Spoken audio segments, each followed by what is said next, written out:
fanas des vocales et bienvenue dans une nouvelle vidéo.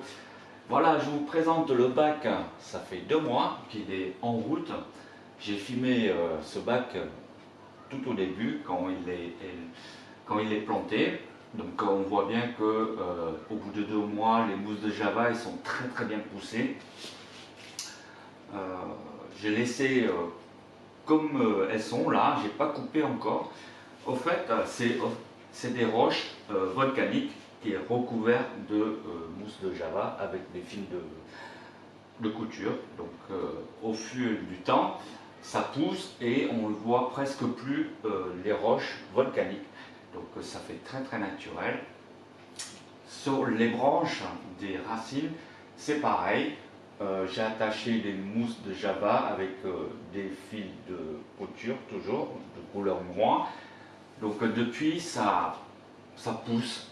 Voilà, ça fait très naturel. J'ai pas coupé encore. Donc après, je sais pas si je vais le couper pour laisser pousser un petit peu pour présenter un petit concours. Mais pour l'instant, ça va très bien.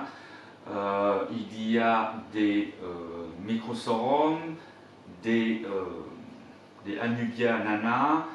Il y a beaucoup de Anubia dans le style et dans l'esprit de M. Takashi Amano. C'est un bac très naturel, voilà, il n'y a pas de choses extravagantes, collage, tout ça.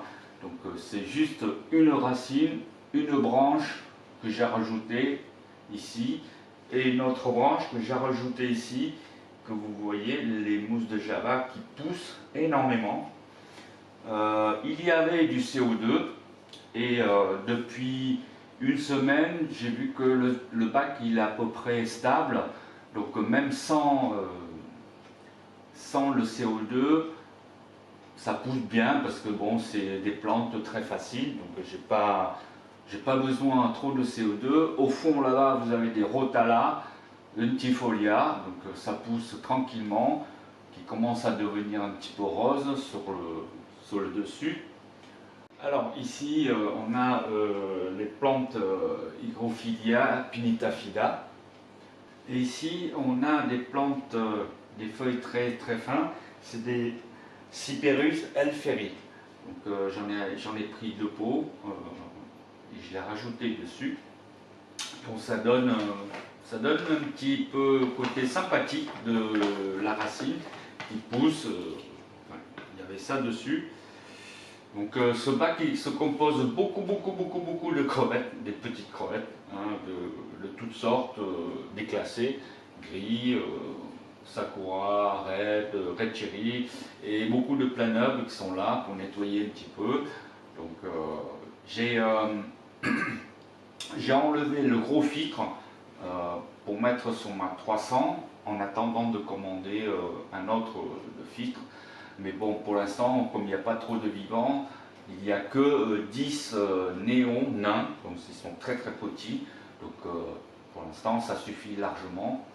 La rampe d'éclairage, c'est le WRGB2 de chez Sky and Screen.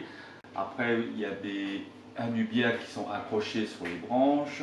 Sinon, le bac, il est 100% l'eau osmosée, qui a un pH de 6,2. Et j'ai remarqué aussi que les néons, quand ils ont des pH assez bas, c'est-à-dire 6, 2, dans l'autre bac, la dernière fois, c'était 5, 8, 6. Les néons, ils ont des couleurs très bleues, très jolies, comparé à des néons qu'ils ont dans les bacs avec un pH neutre. Donc du coup, je préfère mettre de l'eau osmosée.